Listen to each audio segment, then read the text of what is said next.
Hello everyone, আসসালামু আলাইকুম। আশা করি সবাই অনেক বেশি ভালো আছেন। আলহামদুলিল্লাহ আমরাও ভালো আছি। তো আজকে আপনার লগে আমি আমার সকালকে ব্রেকফাস্টের একটা নাস্তা রেসিপি ব্লগ শেয়ার করবো, আর আশা করি আমার ব্লগটা আপনার কাছে ভালো লাগবো। তো ফার্স্টে আমি কেন মজা নিচ্ছি 3টা ব্রেড, আর আজকে আমি ব্রেড দিয়ে জাল টোস্ট বানাইবো, আর এটা আমার অনেক বেশি ফেভারিট।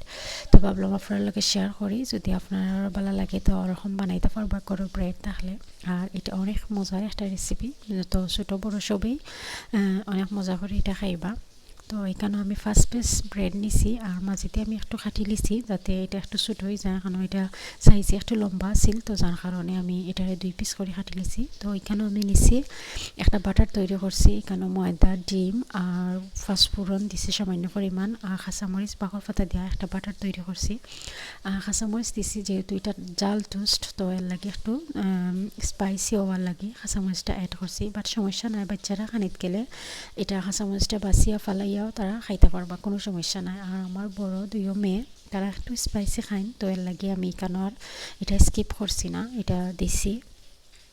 তো তারপর এখানে মাঝে আমি পরিমাণ মতো তেল নিছি, আর এখন এটারে আমি বাটারের মাঝে ডুবাইয়া তারপরে তেলের মাঝে দিলাইমো।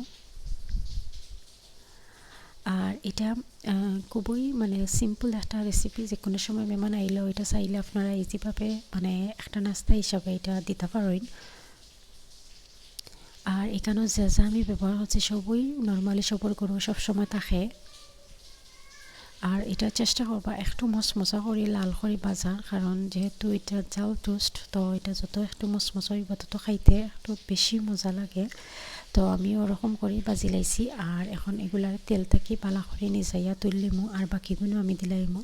তো সকালে ওইটা সবসময় সবরও একটা মানে যারা বাচ্চা কাচ্চা করো আছেন সবরই একটা মানে তারা ওরা তাকে কিতা বানানি যায়। তো ওরকম যদি সিম্পল রেসিপি মিলে তো খুবই ইজি লাগে। তো আমিও ওরকম মানে চাই যে তাড়াতাড়ি কিতা হয় ওটাও বানাইয়া বাচ্চিন্তরে দিতাম চাই। তো অনেক সময় অনেক রেসিপি ফলো করি, তো আপনার লগে শেয়ার করলাম। আশা করি আপনারা গেছে ভালো লাগবো, আর যদি ভালো লাগে অবশ্যই আপনারা বাসা ট্রাই করবা। যদি আপনারা বাচ্চা থাকে বা নিজেরও ট্রাই করে খাইবা, আশা করি আপনারা গেছেও ভালো লাগবো।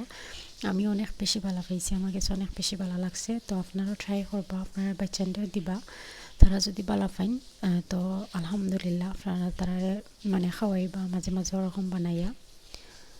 তো আমার অর্ধেকগুলো বানানো হয়ে গেছে, আর বাকিগুলো আমি বানাইলাম।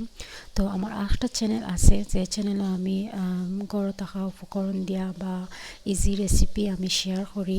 তো আপনারা চাইলে ও চ্যানেলও গিয়া দেখি আইতা পারেন, যদি ভালো লাগে অবশ্যই আমার চ্যানেলটা সাবস্ক্রাইব করিয়া আইবা।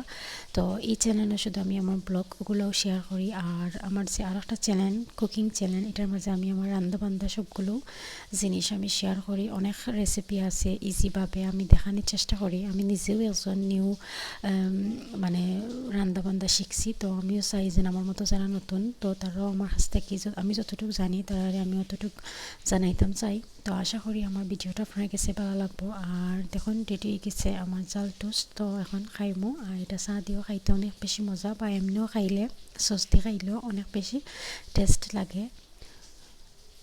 তো যদি ভিডিওটা ভালো লাগে অবশ্যই একটা লাইক কমেন্ট করবা, আর যারা আমার চ্যানেল নতুন অবশ্যই আমার চ্যানেলটা সাবস্ক্রাইব করে রাখবা। তো আমি কিছু মানে ব্যস্ততার কারণে আমি ব্লগ দিতে পারলাম না, তো যখন আমি ফ্রি হয়ে যাবো ইনশাল্লাহ আমি রেগুলার আপনার লগে আমি আমার রেগুলার ডেইলি ব্লগ শেয়ার করবো, আর অবশ্যই আপনার কাছে ভালো লাগবো। তো সবাই অনেক বেশি ভালো থাকবা, সবাই সবার লাগে দোয়া করবা, আর আমার বাচ্চাদের লাগে দোয়া করবা। আল্লাহ হাফিজ।